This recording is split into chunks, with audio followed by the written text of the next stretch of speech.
जयकारा शेरावाली का बोल साचे दरबार की जय। माता रानी के नवरात्रि आ रहे हैं, आइए माँ का स्वागत करें हम सभी बड़े भाव श्रद्धा से। स्वागतम माँ स्वागतम, स्वागतम माँ स्वागतम, स्वागतम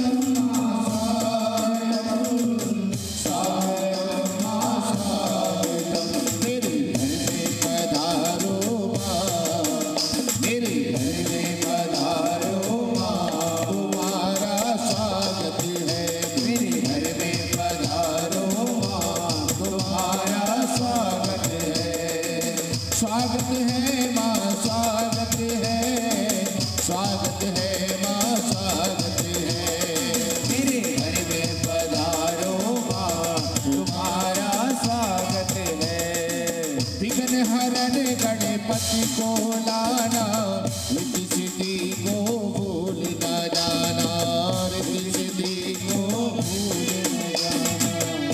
शुभ लाभ का तैयारियां हो रही हैं नवरात्रि को लेकर, पूरे देश में तैयारियां हो रही हैं और खास तौर पर उत्तर प्रदेश में विशेष तैयारियां की जा रही हैं। और विशेष तैयारियों के बीच योगी सरकार ने आदेश दिया है कि सभी मंदिरों को, सभी धर्मस्थलों को सजाया जाएगा। साथ ही साथ इसको लेकर के विशेष कन्या पूजन के कार्यक्रम किए जाएंगे। महिला सुरक्षा से भी इसे जोड़ा गया है। लेकिन जो आदेश योगी सरकार की तरफ से दिया गया है, इसको लेकर के विवाद भी शुरू हो गया है। कहा यह जा रहा है कि नवरात्रि को लेकर के पूरी तैयारियां की जा रही हैं, सरकार की तरफ से जोशो खरोश दिखाया जा रहा है। लेकिन 12 वफात जो कुछ दिनों पहले गुजरा था, उसके दौरान तमाम पाबंदियों के फरमान जारी किए गए थे। इसको लेकर के हम बड़ी बहस भी करेंगे, लेकिन उससे पहले एक रिपोर्ट आपको दिखाते हैं इसी से जुड़ी हुई। अगले महीने 3 अक्टूबर से शुरू होने वाले शारदीय नवरात्रि को यूपी में भव्य तरीके से मनाया जाएगा। यूपी के हर जिले में नवरात्रि की ऐसी धूम दिखेगी जैसा पहले कभी नहीं देखा गया होगा। यूपी के हर मंदिर और मठ में माता की ऐसी भव्य और दिव्य आराधना होगी जिसे देखने वाले भी दंग रह जाएंगे। योगी सरकार ने इस बार नवरात्रि को खास बनाने की तैयारी की है। इसके लिए सभी जिलाधिकारियों को निर्देश जारी कर दिया गया है। योगी सरकार के इस फैसले पर जहां एक तरफ खुशी नजर आई, तो वहीं दूसरी तरफ मुस्लिम समुदाय से जुड़े कुछ लोगों ने सवाल भी खड़े किए। सवाल ये कि कहीं ये सियासी कदम तो नहीं, और अगर ऐसा नहीं है तो फिर हर धर्म के लोगों को अपना त्योहार खुले तौर पर मनाने की इजाजत दी जाए। दरअसल 2 महीने पहले जुलाई में जब मुहर्रम का जुलूस निकाला गया था, तब यूपी में अस्त्र शस्त्र और धारदार हथियारों के इस्तेमाल पर पाबंदी लगा दी गई थी, जिसे लेकर मुस्लिम समुदाय ने कड़ा ऐतराज जताया था। ऐसे में नवरात्रि को धूमधाम से मनाए जाने को लेकर सरकारी फरमान पर सियासत तय है। ब्यूरो रिपोर्ट, जी मीडिया। तो नवरात्रि वर्सेस 12 वफात क्यों किया जा रहा है, आखिरकार विवाद क्यों खड़ा किया जा रहा है, इस पर हम करेंगे बड़ी बहस। लेकिन हमारे साथ कई खास मेहमान जुड़े हुए हैं, धर्मगुरु भी हैं, राजनीतिक दलों से जुड़े हुए भी लोग हैं, इस्लामिक स्कॉलर भी हैं। इन सब पर करेंगे बहस, लेकिन उससे पहले बात करते हैं कि नवरात्रि की महिमा क्या है। हमारे साथ जो खास मेहमान हैं, जो आचार्य जी हैं, वो हमें बताएंगे कि आखिरकार नवरात्रि की महिमा क्या है। इस बार के नवरात्रि में ऐसा क्या खास होने जा रहा है? जी, नवरात्र की महिमा ये है कि हमारे यहाँ 4 नवरात्र मनाने की परंपरा रही है, जिसमें कृषि प्रधान देश है भारत। तो नवरात्र मनाने के लिए कुछ धन की आवश्यकता होती है, इसलिए 2 नवरात्र प्रमुख रूप से जाने जाते हैं, एक शारदीय नवरात्र, एक वासंती नवरात्र। और इस समय को कहा गया है कि ये जो समय है, कन्या राशि में सूर्य होते हैं, तो इस समय बहुत ज़्यादा रोग फैलते हैं, बहुत ज़्यादा महामारी फैलती है, बहुत ज़्यादा संक्रमण फैलता है। इसलिए यहाँ तक कि हमारे यहाँ स्कंद पुराण में लिखा है कि ये यमराज का दांत होता है ये समय 1 महीने। इसीलिए भगवती दुर्गा की आराधना करके, ताकि सारा समाज सुखी रहे, स्वस्थ रहे, संपन्न रहे, इसलिए भगवती की आराधना की जाती है। कन्या पूजन से भी जोड़ा गया है, कन्या की रक्षा से भी जोड़ा गया है। इस बार के नवरात्रि को लेकर के क्या कुछ कन्या रक्षण के संकल्प जो हैं सरकार की तरफ से दिए गए हैं, कैसे देखते हैं आप इसको? मैं इसको एक बहुत ही सकारात्मक पहल देखता हूं सरकार की तरफ से। कन्या रक्षण जरूरी है। जिस तरीके से लव जिहाद के बढ़ते मामले, जिस तरीके से कन्याओं के साथ अभद्रता, कि जिस तरीके से हमारी बहनों को सूटकेस में काट कर डालने का काम चल रहा है, सरकार की इस पहल का मैं स्वागत करता हूं। ठीक है, बहस की शुरुआत हो चुकी है कि यहाँ पर महिला रक्षण की जो बात कही गई है उससे जोड़ करके देख रहे हैं, लेकिन इन सब के बीच बड़ा सवाल यह है कि आखिरकार धर्म को इस तरह से क्यों जोड़ा जा रहा है कि भाई दुर्गा पूजा, दशहरा, नवरात्र वर्सेस 12 वफात। यहाँ पर सवाल ये उठता है रंगरेज साहब, क्यों आखिरकार इस मुद्दे को उठाया जा रहा है कि 12 वफात वर्सेस नवरात्र का त्योहार है, सबके लिए है, महिला रक्षण से उसको जोड़ा गया है। हम तो बार बार कह रहे हैं कि हिटलर की जो आत्मा है वो योगी जी के अंदर आ गई है। वो तानाशाह वहां पर थे, वो तानाशाह यहाँ पर दिखा रहे हैं और तानाशाही कर रहे हैं। एक समाज के लोगों को सेकंड क्लास सिटीजन बनाने की जो ठीक है मुहिम है, एक देश में दो तरीका नहीं होना चाहिए, एक देश में दो तरीका नहीं होना चाहिए। सिंह साहब, एसएन सिंह साहब हमारे साथ हैं, बीजेपी प्रवक्ता। सर क्या करेंगे? देखिए, देश का संविधान एक ही है, एक देश में दो तरह के कानून है नहीं, लेकिन कुछ लोग संविधान को मानते नहीं है, वो शरिया को ही मानते हैं। इसीलिए तो कहा जा रहा है कि यूसीसी लागू होना चाहिए, देश में एक ही कानून होना चाहिए। और भारतीय जनता पार्टी की सरकार ऐसा कार्य नहीं करेगी कि तुमको जो पसंद वही कार्य करेंगे और तुम दिन को अगर रात कहो रात कहेंगे, ऐसा काम तो नहीं करेंगे। अरे जनता को जो पसंद है वो काम करेंगे। आप देखे होंगे पिछले नवरात्रि में अस्त्र शस्त्र लहराने पर, बंदूक लहराने पर भी प्रतिबंध लगा था। भारतीय जनता पार्टी की सरकार में अगर लाउड स्पीकर उतारा जाता है तो पूज्य योगी आदित्यनाथ जी जहां के महंत होते हैं सबसे पहले वहां के उतारते हैं। इस नाते कहता हूं पारदर्शी ईमानदार जवाब दे, और जनता की सरकार है जो संविधान से चलती है। ठीक है, हमारे साथ दीपक विज साहब भी हैं। दीपक विज साहब, यहाँ ये कहा जा रहा है कि भाई त्योहार जो हर्ष वाले होते हैं उसके लिए कोई नियम कायदे नहीं है, लेकिन ऐसे त्योहार जिसमें कि हालात बिगड़ने की आशंका होती है उसके लिए निर्देश होते हैं। 12 वफात के लिए थे तो रामनवमी के लिए भी थे। देखिए, मैं बता दूं, सरकार का जो काम होता है, ये धर्मनिरपेक्ष देश है, सरकार का जो काम है वो ये है कि सभी संतानों को एक ही नजर से देखें। हमारा ये मानना है कि जो ये कर रहे हैं नवरात्रे, बहुत बढ़िया स्वागत है, पर यही चीज़ सब धर्म के साथ होनी चाहिए।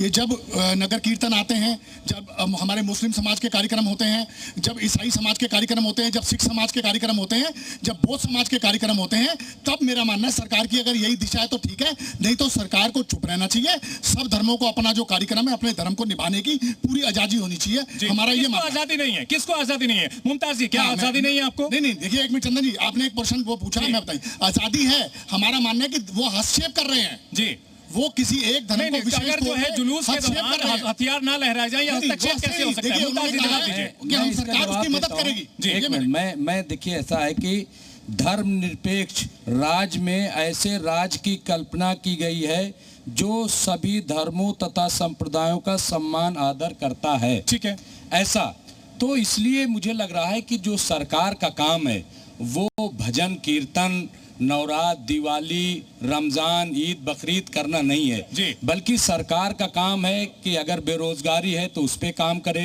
ये सरकार काम है। बाकी भक्तों को छोड़ देना चाहिए। यहाँ बहुत सारे भक्त मौजूद हैं और नमाज वाले भी मौजूद हैं, वो अपना नमाज पढ़ें, रोजा रखें, हज करें, सब करें, और इसी तरीके से ये पूजा पाठ करें, इनको छोड़ दिया जाए। पूजा और ये सदियों से चला रहा है। करना सरकार का काम नहीं है। उमेश आनंद गिरी जी, क्या एक जवाब देना चाहूंगा, हमारे मित्र का जवाब देना चाहूंगा, और मैं चाहूंगा कि समाजवादी पार्टी के प्रवक्ता भी ये घोषणा करके जाएं और मुस्लिम स्कॉलर भी घोषणा करके जाएं।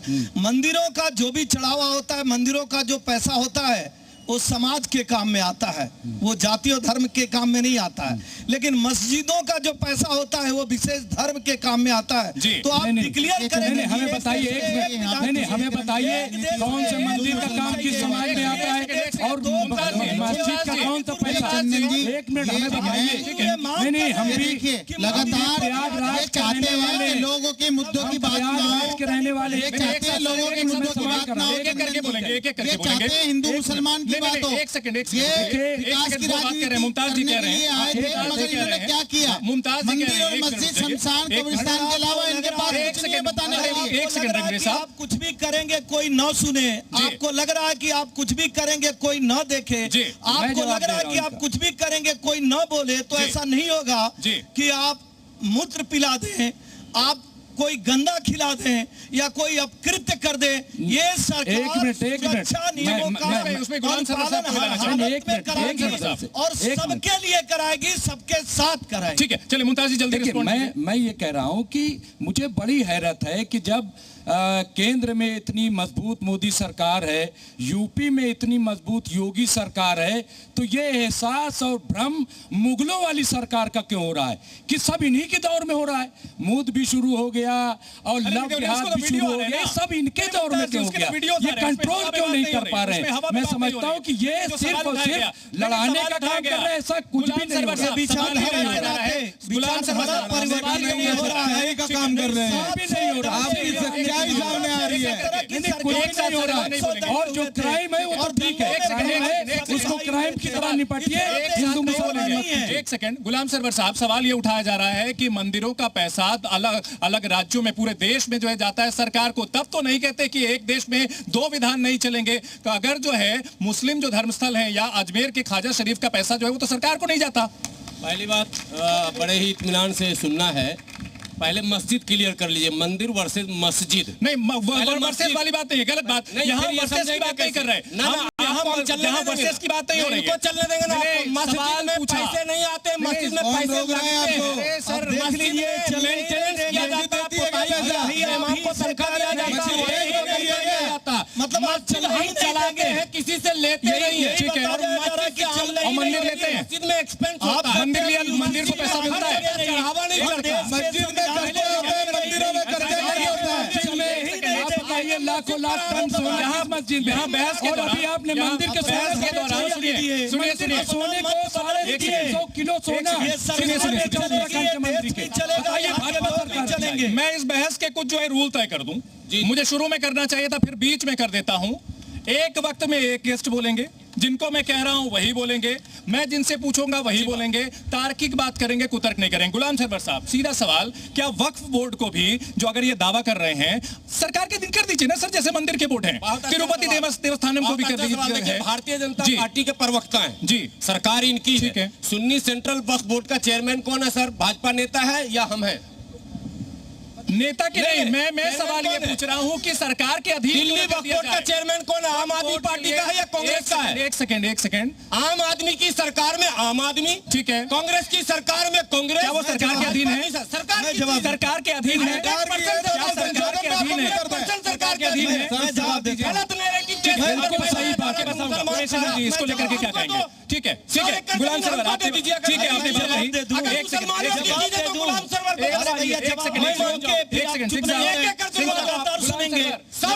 आप बताइए, दुनिया में कोई ऐसा कानून है क्या कि जज भी यही बन जाए, शिकायत कहाँ जज बन जाए, कहाँ पंचायत बन जाए, और सदन सरकार आपकी हिंदुओं जिसको चाहे कह दे कि जीवन का ऑफिस हमारा है तो इनका हो जाए। देश का कानून ऐसा आप बताइए इस पर उमेश रंजी। देखिए, पहली बात तो मैं स्पष्ट करता हूं और मुझे टोकिएगा मत बिल्कुल भी, कि जैसे इन्होंने कहा कि योगी जी के अंदर हिटलर की आत्मा आ गई है, तो मैं इसका उत्तर जरूर देना चाहूँगा कि अकबरुद्दीन ओवैसी के अंदर क्या बाबर की और औरंगजेब की आत्मा आ गई है क्या? ये तो इनका जवाब हो गया। जहाँ तक हिंदू धर्मस्थलों की बात है, इन्होंने रमजान की बात करी और नवरात्रों की बात करी, भेदभाव क्यों होता है? अरे नवरात्रों के अंदर और रमजान के अंदर भेद इसलिए होता है क्योंकि आपने सदैव किसी ना किसी प्रकार का आक्रांत और भय पैदा करने का काम किया है। यहाँ 12 वफात की बात हो रही है, रमजान के दौरान तो कोई पाबंदी नहीं होती है क्या? कोई पाबंदी होती है क्या रमजान के दौरान? किसी कोई पाबंदी नहीं होती, होती है क्या? नहीं होती। 12 वफात की बात हो रही है। 12 वफात में तो इन्होंने आतंक मचाने का काम किया, पूरे भारतवर्ष में भय पैदा करने का काम किया। अगर ये 12 वफात को हमारे नवरात्रों से कंपैरिजन करने का काम करेंगे तो मैं इनको ध्यान दिलाने की बात करता हूं कि नवरात्रों का मतलब होता है शक्ति पूजन। हमको शक्ति प्रदर्शन करने का काम करने मत दीजिए, नहीं तो किसी लायक आपको भारत में रहने छोड़ेंगे नहीं हम आप लोगों को। ये कहा जा रहा है कि रमजान के दौरान जो पाबंदी तो होती नहीं है, 12 वफात में उत्पात होता है, उस टाइम भड़काऊ नारेबाजी हुई थी, फिलिस्तीन जिंदाबाद के नारे लगाए गए थे, झंडे लहराए गए थे, इसलिए नियम कायदे किए गए थे। मैं आपको बताना चाहूंगा, हमारी नमाज से दिक्कत है, हमारी अजान से दिक्कत है, हमारे मुसलमान होने से दिक्कत है, हमारी वक्फ संपत्ति होने से दिक्कत है। एक तबका जो इस्लामोफोबिया से ग्रस्त है, वो इस तरीके का माहौल पूरे देश में बनाना चाहता है, उठाना चाहता है। आपको नमाज से कोई दिक्कत होती है? नमाज से दिक्कत होती है? एक मिनट, आपको नमाज पढ़ने से किसी ने रोका? 5 टाइम की नमाज किसी ने नमाज पढ़ने से समाज के लोगों को परेशान करते हो, माइक लगा लगा कर बोलते हो। नमाज पढ़ने से रोका तो नहीं है ना, कि नमाज पढ़ने पे ये पाबंदी लगा देते हैं। कहते रमजान के महीने में कहते हैं जी आप भीड़ इतनी होगी, गैदरिंग इतनी होगी, इनको जगह नहीं देने। ये आपको नमाज पढ़ने से किसी ने रोका? देखो, कावड़ यात्रा में 15 दिन रोड जाम रहते हैं, मेरी भी ड्यूटी रहती है, मैं भी डीवीएफ मेंबर हूँ, और उसमें किसी को कोई आपत्ति नहीं है। अगर जुमे की नमाज 10 मिनट के लिए महाराज जी कहीं पढ़ी जाती है रोड पर, तो उससे आपत्ति है। मैं बिल्कुल टीवी के सामने स्पष्ट करने का प्रयास करता हूं, लेकिन रमजान के माध्यम से जिस प्रकार से मस्जिद में नमाज पढ़ो, रोड पर क्यों पढ़ोगे भाई आप लोग? नहीं, लेकिन यहाँ ये कहा जा रहा है पढ़े ना, नहीं, यहाँ कहा जा रहा है कावड़ यात्रा के दौरान बंद किया जाता है। अरे वर्ष भर में हमारी कावड़ यात्रा एक बार आती है, उसकी भी व्यवस्था अलग होती है, हम रोड से अलग चलते हैं, लेकिन हर जुम्मे रोज की नमाज आपकी होती है और रोड कर घेर कर करते हो, मस्जिद में क्यों नहीं करते आप लोग? मस्जिदों में जगह कम है क्या? मस्जिद कम है क्या भारत में? ये भी लैंड जिहाद है, जमीन घेरो और काम करो, और वहाँ पर क्या बनाओ, चादर घेर दो और वहाँ पर कुछ ना कुछ बना दो। कांवड़ यात्रा क्या होती है ये सब लोग जानते हैं कि कांवड़ यात्रा, मेरी खुद की भी मकान है, वहां तो कर नहीं सकते। कांवड़ यात्रा जो होती है वो सड़क मार्ग से ही जाएगी, इस नाते सुरक्षा की व्यवस्था की जाती है। और इनका भी जो है, जो बहुत सारी यात्राएं निकलती हैं वो सड़क मार्ग से निकलती हैं, तो उसमें भी सुरक्षा की व्यवस्था की जाती है। लेकिन 2016 का याद दिलाना चाहूंगा मेरठ की एक घटना का। रमजान जिस दिन ये लोग शुक्रवार का दिन था, उसी दिन दुर्गा पूजा हो जाती है। दिवाली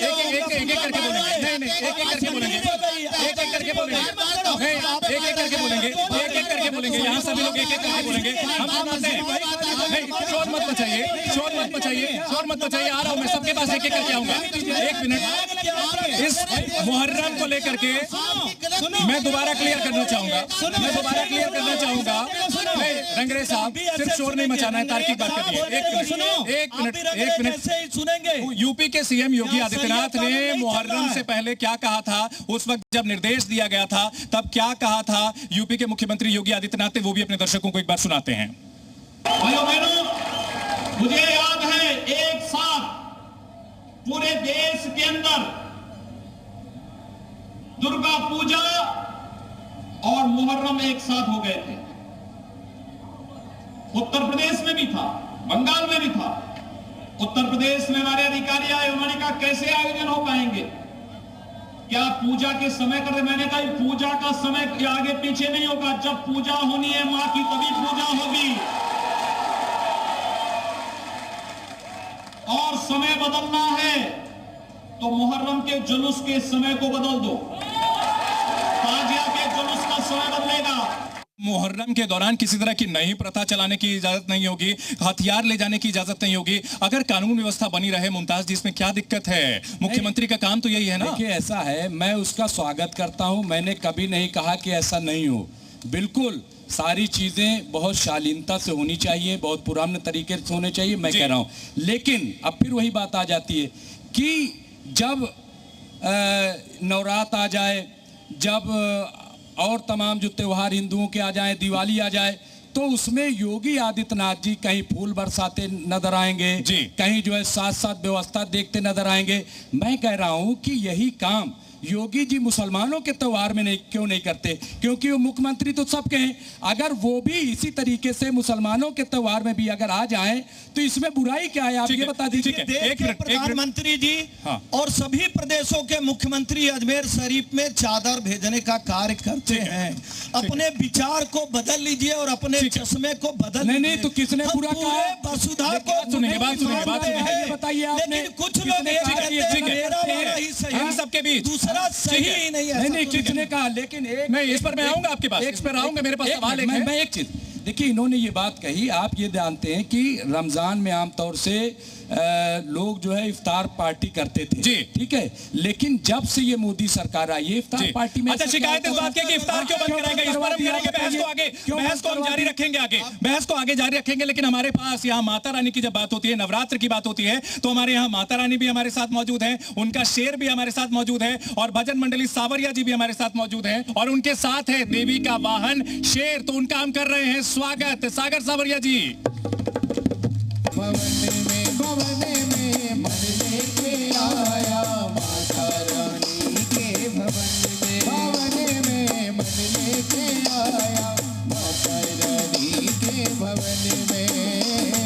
वर लेके आया माता रानी के भवन में।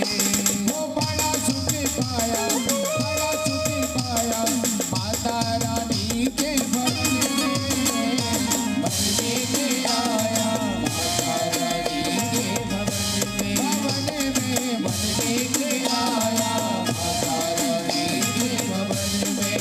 जय जय माँ अम्बे माँ, जय जय माँ जगदम्बे माँ, जय जय माँ अम्बे माँ, जय जय माँ जगदम्बे माँ। ओढ़ के चुनरिया लाल मैं नाचू तोरे अंगना में। ओढ़ के चुनरिया लाल मैं नाचू तोरे अंगना में। आजा मेरी मैया को लेके आजा।